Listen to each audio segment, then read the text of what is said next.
Hola, bienvenidos al canal de Dao Vital, el rincón de la medicina china. Hoy en este vídeo vamos a continuar haciendo una revisión de los puntos más importantes dentro de la acupuntura. Hoy vamos a ver el punto 7 de riñón, el punto Fu Liu.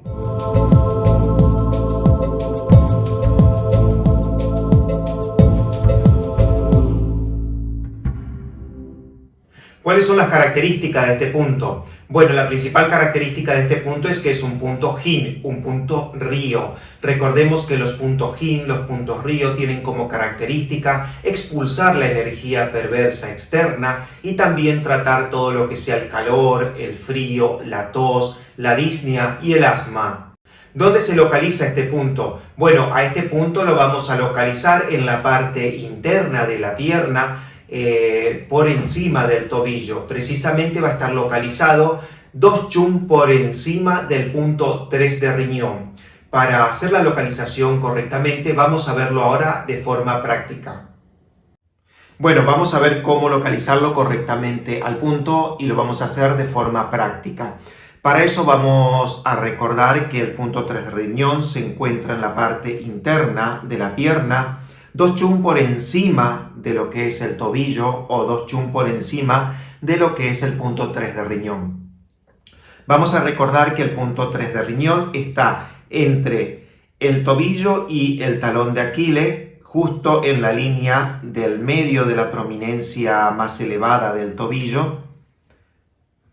Esta es la parte más alta del tobillo, trazamos la línea y aquí tenemos el tendón de Aquiles. Por lo tanto, en el medio entre el tendón de Aquiles y el tobillo se encuentra el punto 3 de riñón.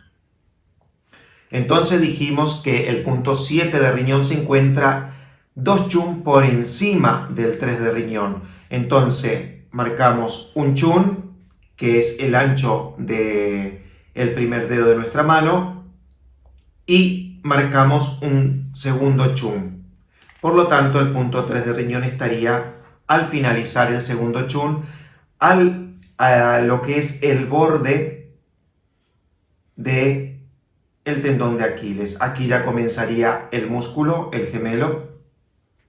Todo esto sería la zona del tendón de Aquiles y este sería el punto 7 de riñón. 2 chun por encima del punto 3 de riñón en el borde de lo que es el tendón de Aquiles, ya prácticamente donde finaliza el músculo. ¿Cuáles son las funciones de este punto? ¿Cuándo vamos a utilizar este punto? Bueno, la principal función de este punto es de que va a ser un punto que tonifica el yin y el yang de riñón. Por lo tanto, lo vamos a utilizar cuando hay insuficiencia de yin y de yang de riñón. También este es un punto que va a regular la sudoración, ya sea por exceso de sudoración o ya sea por ausencia de sudoración. Es un punto que regula la sudoración. También este punto va a favorecer las vías del agua. Es un punto que activa la circulación de los líquidos orgánicos. Por lo tanto, lo podemos utilizar cuando, por ejemplo, hay esas piernas hinchadas con acumulación de líquido, con edemas. También cuando hay edemas en la cara, edemas en el cuello o edemas en la zona abdominal. Es decir, que este punto favorece, activa la circulación de los líquidos orgánicos en el cuerpo. También este punto va a fortalecer las lumbares. Recordemos que la zona de las lumbares pertenece a la unidad energética del riñón. Los riñones se localizan al costado de la columna vertebral sobre las lumbares. Y es allí donde también está el punto 23 de vejiga, que es el punto Shu espalda de riñón, que se localiza precisamente por debajo de la segunda vértebra lumbar. Por lo tanto, este punto va a ayudar a fortalecer todo lo que sea la zona de las lumbares. Y también este punto va a favorecer la respiración. Entre el pulmón y los riñones hay una estrecha relación, hay una comunicación con respecto a lo que es la respiración.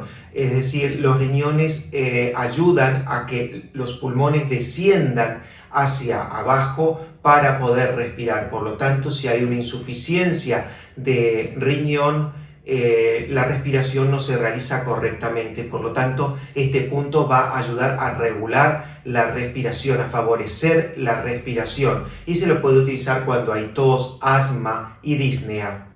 ¿Cuáles son las combinaciones que podemos encontrar con este punto? Bueno, la primera combinación que voy a remarcar es la del punto 7 de riñón más el punto 4 de intestino grueso, que va a regular la sudoración. Como dije anteriormente, ya sea por exceso de sudoración como por insuficiencia de sudoración. No es un punto que vaya a desactivar la sudoración o a activar el proceso de sudoración. Es un punto que va a regular el mecanismo energético de la sudoración. Por eso lo podemos utilizar ya sea por mucha sudoración o porque no hay sudoración. Otra combinación que podemos encontrar con este punto es el punto 7 de riñón más el punto 7 de pulmón, que va a favorecer la respiración. Como dije anteriormente, entre pulmón y riñón hay una conexión energética para que se produzca la respiración. Por lo tanto, este punto lo que va a hacer es activar ese proceso de respiración, de conexión energética, y va a tratar todo lo que sea la tos, la disnea y el asma. Bueno, ahora vamos a ver cómo estimular este punto 7 de riñón con un masaje. Vamos a colocar la palma de las manos sobre el malleolo interno y la yema del dedo pulgar sobre el punto 7 de riñón que vamos a masajear. Recordemos que haciendo una presión y haciendo los movimientos en sentido a las agujas del reloj vamos a estar tonificando. Si los movimientos son en sentido contrario a las agujas del reloj, vamos a estar dispersando la energía, y si presionamos, mantenemos la presión 5 segundos, soltamos, presionamos, mantenemos 5 segundos la presión y soltamos. Vamos a estar regularizando la energía de este punto. Pero como vamos a recordar y vamos a ver, este es el punto 7 de riñón. Y generalmente el riñón se tonifica, no se dispersa. Por lo tanto, a este punto siempre vamos a tonificarlo, o en su defecto vamos a regularizar la energía del meridiano de riñón. Nunca la vamos a dispersar, porque el riñón en la medicina china es la fuente de la vida, y a lo largo que van pasando los años la energía de este meridiano se va agotando. Por lo tanto, no vamos a dispersarlo, vamos a tonificarlo. Si vamos a un caso práctico, encontramos piernas que tienen edemas, piernas que tienen retención de líquido, que están hinchadas. Lo que vamos a hacer, vamos a tonificar la energía de este punto 7 de riñón. Asimismo, si encontramos casos de tos, de disnea, que es por una insuficiencia de riñón, porque entre riñón y pulmón hay una conexión muy estrecha, el riñón ayuda con la respiración tirando hacia abajo lo que es el diafragma. Entonces igualmente vamos a tonificar lo que es el punto 7 de riñón.